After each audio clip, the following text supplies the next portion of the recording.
dit-le, autant pour moi, l'association Afrique chez vous. En mai 2023, lors de votre premier passage dans ce collège, vous nous avez fait des promesses et vous les avez tenues. Pendant l'année scolaire 2023-2024, vous êtes revenu avec vous avez donc financé l'adduction en eau du lac de Guiers. Vous avez réfectionné les toilettes. Vous avez construit un bac pour le lavage des mains. Et avec le reste de l'argent, nous avons carrelé une salle de classe. Donc, fort de ce constat, nous vous remercions du fond du cœur. Parce que vous savez bien que, comme disait Nelson Mandela, l'éducation est l'arme la plus puissante pour changer le monde. Cet important geste, donc ce geste immortel que vous avez fait, contribue également dans l'amélioration de la qualité des enseignements apprentissages. Pour les résultats scolaires, parce que c'est une promesse quand même, nous aussi que nous vous avons aussi faite.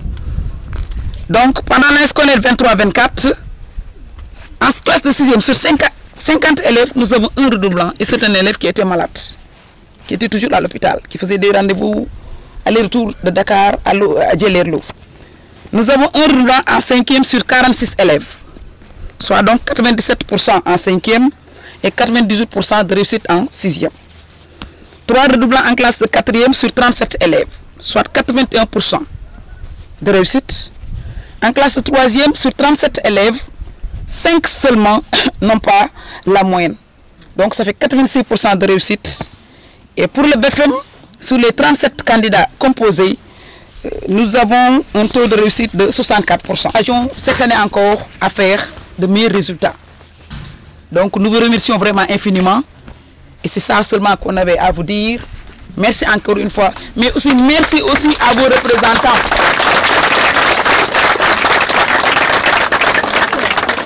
Merci aussi à vos représentants qui venaient à chaque fois passer dans l'établissement pour voir l'état, les travaux, l'avancement. Je veux nommer M. Diagne. Je veux nommer le conseil départemental, la mairie de Nguidila. Les parents d'élèves aussi du CEM de Djelerlo qui n'ont ménagé aucun effort. Merci beaucoup. Le discours là, comme préparé au Mogo, je pense que demain, il y a un Olof. Peut-être après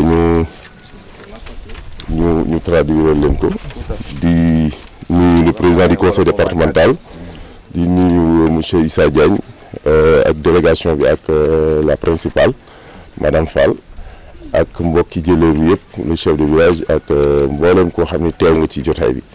Di sant rek di am mbégte teew fekk lu mel nii muy lu am solo loo xam ne nii day dimbali population bi surtout ci wàllu ndox mu nekk loo xam ni dañ koy yàgg di bëgg di ko yàgg di demander fu nekk ndax kenn ku nekk xam na ni suñu dëkk yi ci wàllu ndox day am ay jafe-jafe donc yéen bu ngeen taxawee ñëw di ñu ci jàppale dafay nekk loo xam ni lu ñu am mbégte la donc di leen sant bu baax madame la maire ak le président yi nga xam ni moom la àndal ak mboolem les conseils yi nga xam ni ànd na ak ñoom pour que rek ci li nga xam ni def nañ ko ci ay effort pour que Djelerlo nekk seen Djelerlo nekk ci li nga xam ni moom la bëggoon muy ndox mi mu amee ko ni nga xam ni noonu la ko bëggee donc muy ay effort yoo xam ni yu ñu remarqué la ay effort yoo xam ni yu ñu xam la yoo xam ni def ngeen ko ba nga xam ni agsi nañ fii kon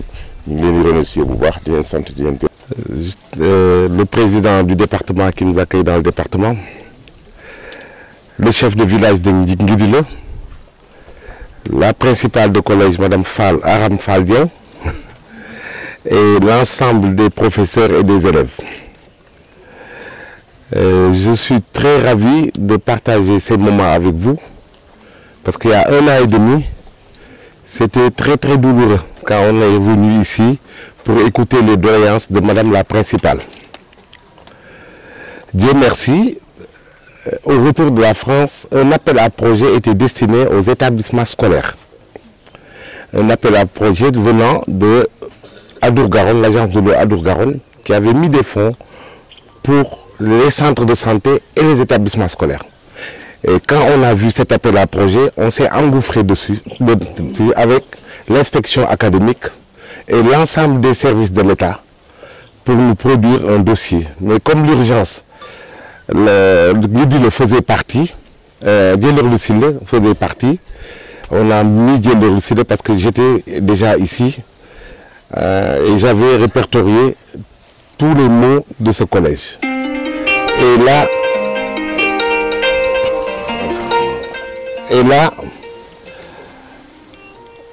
j'ai vu le maire de Djeller et je le remercie beaucoup. Le maire n'a pas sourcillé à signer pour la contrepartie. Il a mis 1 500 000 francs dans ce projet. Parce que c'était la contrepartie, c'était 2300 €. Donc il a reçu le dossier, il l'a instruit et il a payé tout de suite. Donc tous les maires n'ont pas encore tout payé, hein, je vous le dis. Sur le plan administratif et financier, était automatique. Et raison pour laquelle aussi, on a fait les travaux, on a choisi l'entrepreneur, je ne sais pas s'il est là l'entrepreneur, Mokhtar Fall, non il n'est pas là, et qui a fait les travaux. Et le restant de l'argent, on a fait le carrelage, l'électricité, vous allez le voir, le bâtiment qui a été rénové. Je remercie aussi le président du conseil départemental, qui n'a ménagé aucun effort pour que ce collège puisse avoir de l'eau et des blocs sanitaires. Je demande qu'on l'applaudisse très très fort, parce que tous ces services, et à double titre, il est président du département et il est originaire de ce village. Il est originaire de Djeller. Donc que ça soit clair, le président du département a mis les moyens et a ouvert toutes les portes pour que ce collège ait de l'eau et des toilettes. Et je remercie aussi, surtout, parce que c'est beau d'avoir des ouvrages, mais c'est mieux de les entretenir. La pérennisation, c'est quelque chose de très très important. Et j'insiste, parce que c'est décourageant de faire des ouvrages et de venir 3 ans après, tout est gâté. Mais là, je suis venu à plusieurs reprises, ici dans ce collège. Toute la convention, tout ce qui s'était engagé est respecté. Un jour, je suis venu vers 19 h. Je ne sais pas si le jeune qui m'a accueilli était là. Ah, il est là, viens. Il peut en témoigner. 19 h, je partais à Sakal, je dis non, je vais passer à Djeller. Le collège était fermé, il m'a ouvert avec 2, ils révisaient dans une classe. Et je lui ai posé des questions. Il m'a dit, les toilettes sont toujours nettoyées. Si vous voulez, on y va. Il m'a amené vers 19 h aux toilettes. Tout était propre, nickel. Inopiné, qui m'a énormément fait plaisir. Et je te remercie avec tes 2 copains qui étaient là. Je finirai les remerciements parce que c'est juste un moment de remerciement. Je finirai les remerciements avec la mairie qui a porté ce projet. La mairie de Chamboulive qui a porté le projet au niveau des instances de Adour-Garonne. Je remercie la population de Chamboulive. C'est une goutte d'eau, toujours ce que je dis en France, mais c'est une mer ici. Ça règle des problèmes concrets. Et je remercie l'ensemble de la délégation qui sont venus au Sénégal pour constater et surtout valoriser ce que vous avez fait en étant dans votre conseil municipal et que je pense que vous rentrerez, il vous l'avait dit monsieur le maire, à Boissey, vous allez rentrer à Boissey avec un autre regard de ce que vous pouvez faire en étant chez vous. Je vous remercie tous de votre écoute. Mesdames, Messieurs, les professeurs, chers élèves, chers parents, population de Djeller. Je suis heureux de vous accueillir pour la 2e fois chez moi à Djeller. Je dis bien chez moi à Djeller. Mon village au milieu de mes parents. Dans ce collège construit par le conseil départemental de Louga. Mes chers amis, la première fois que vous avez amené ici, que vous avez amené ici pour que vous puissiez voir de près ce qui manquait dans ce collège.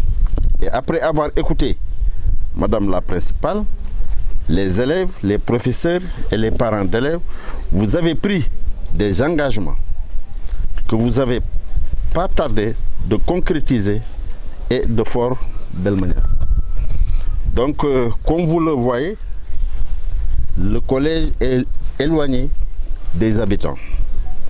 L'existence d'une eau potable et bloc d'hygiène obéissant aux normes d'hygiène et propreté est un motif de satisfaction chez les filles et les garçons qui seront désormais plus à l'aise pour étudier tranquillement dans ce collège.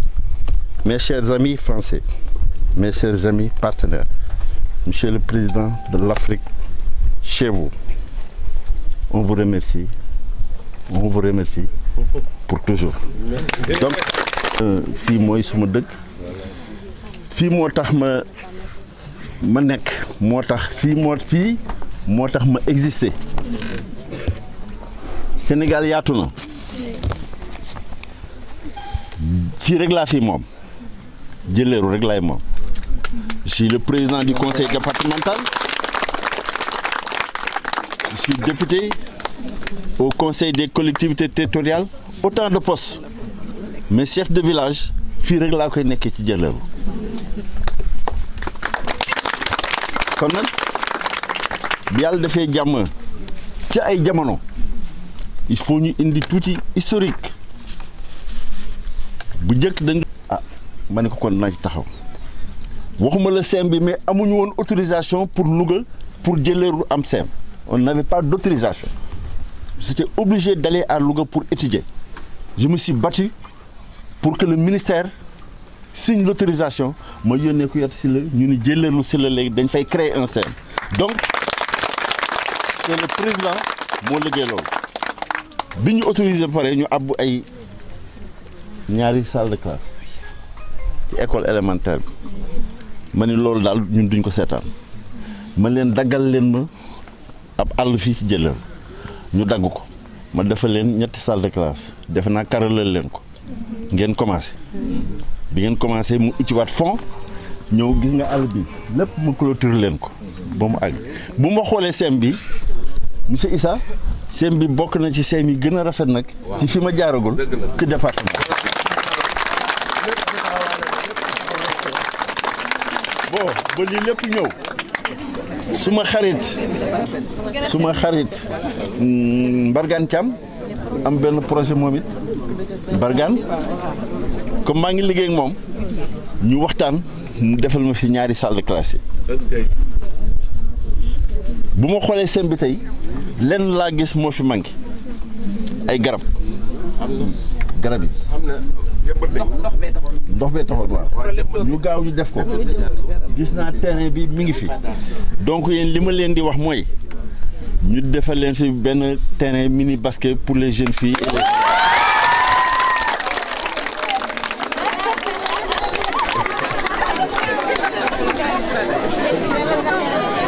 donc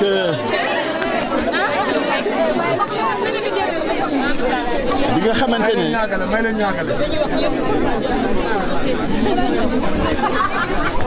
dama ni nag wax dëgg yàlla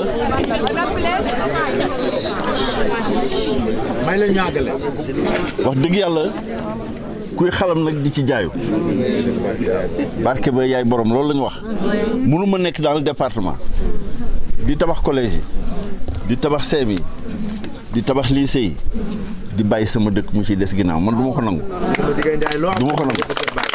fii laa liggéey bi nag bi nga xamante ni yàlla def na ndox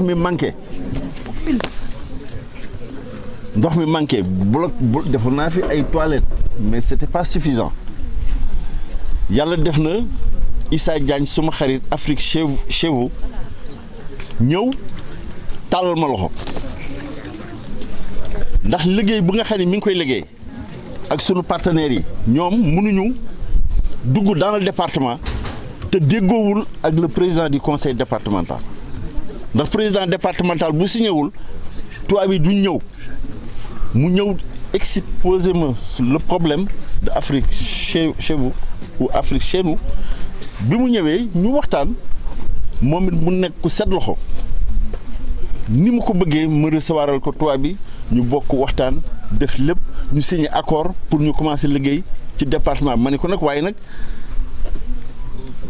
bëgg naa ñu dem ci département mais bëgg naa ñëw sama dëkk fi bokku ci woon ma tordre la main ni leen il faut ngeen ñëw jëlee pour daaw jéeg ngeen recevoir ñu fii ngeen wax bëgg-bëgg yi bëgg-bëgg yooyu ngeen ko waxoon wax ko sunu mbokk yi nga xam ne c'est les partenaires moom la ñu réaliser nii moom tax tey ñu ñëw parce que école benn nit mënu koo yor ñëpp ñoo ciy jàpp monsieur le maire de Ngidila ku gis lu muy def ci Ngidila lu mu def jëleerlu dama bëgg yéen ngeen may ko loxo bu baax monsieur le maire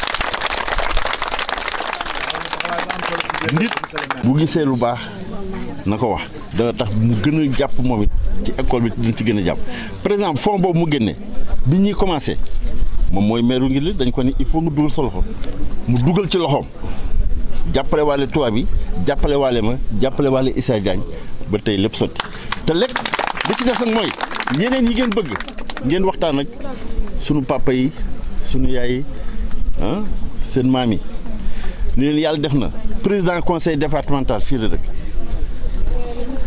le maire de Ngidila fii la dëkk li ci des nag mooy ñun li ñu war def yëpp def nañ ko li ci des nag mooy yéen a ci des yéen a ci des pour ngeen gis parents yi waxtaan ak ñoom neen suñu ñaari doom yi daal nga xam ne exemple lañu ci réew mi il faut ñun ñu dugal suñu loxo ci jàppalewaat leen ba ñu mën a continuer seen liggéey kon nag mbir maa ngi noonu ñun daañu continuer di jëf ci dëkk bi daañu continuer leen gën jàppale vous les élèves maa ngi leen di déglu aussi su ngeen amee yeneen i bëgg-bëgg yoo xam ne ci biir collège bi la madame Fall ñu wax ma ko mu dugal sama loxo par exemple les fêtes d'année xëy na da ngeen organiser ay mbir yooyu pare nañu pour gunge leen ci ndax bëgg naa ëllëg si biir président de la république ni muy recevoir les meilleurs élèves à Dakar di leen primer déjà bu ma dégloo madame Fall résultat yi mu fi joxe mooy résultat yu satisfaisant bëgg naa déwén madame Fall jëlal bokk ci seem yi nga xam ni écoutez bien chers élèves bëgg naa déwén c'est un pari à donner te loolu day ñu ko may dama bëgg noonu Diomaye président de la République ou président Macky Sall bi mu fi nekkee di recevoir les meilleurs élèves du Sénégal bëgg naa collège du Jëleeru bi jeunes filles yi jógee fii jeunes garçons yi jógee fii ñu ànd ak seen maire ànd ak seen président conseil départemental ànd ak collectivité parents d'élèves yi ñëpp ñu gunge jëleen ngeen jëli prix yi foofu ca Ndakaaru loolu daal ngeen ñu mën faye incha allah maa ngi leen di nuyu di leen sant di leen dégluwaat madame Fall ci projet yi nga xam ne bëgg ngeen ko ci biir Jëleeru incha allah ñu taxaw ci mooy nag li ma wax. Que nous avons souhaité porter. Alors en effet, mes collègues maires des communes de la Haute-Vienne sont venus l'année dernière, vous ont rencontré, ont évoqué les difficultés qu'il pouvait y avoir. Et à ce moment-là, comme Issa l'a dit, un projet de l'agence Adour-Garonne, donc qui concerne plutôt aussi le territoire de la Corrèze, est sorti en tout cas pour les écoles.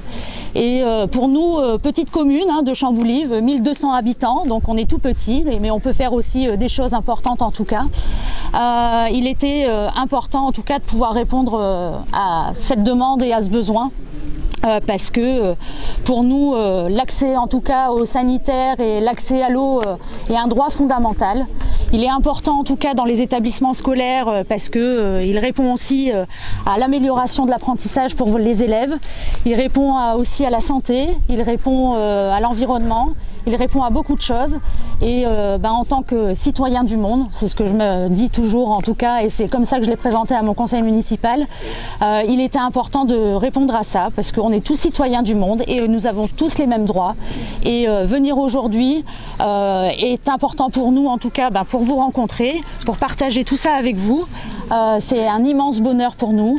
Merci en tout cas pour la collaboration qu'il y a eu avec le conseil départemental, avec l'agence Adour-Garonne, avec monsieur le maire, avec Issa et l'Afrique chez vous, parce que tout ça ne pourrait pas arriver si l'Afrique chez vous n'était pas là pour faire le lien entre la France et le Sénégal, pour faire la pierre angulaire du montage de ces projets. Merci Issa, merci pour ce que tu fais pour nous, merci pour ce que tu fais pour le territoire sénégalais. Et c'est un réel plaisir de partager ces moments aujourd'hui avec vous, et tout ça a un seul mot qui pourrait définir tout ça, en tout cas pour moi, c'est la relation humaine qu'on découvre en venant vous voir, et ça nous touche beaucoup, et ça me touche beaucoup, et j'ai envie de vous dire du coup, sans me tromper encore une fois, Dir et Jeff.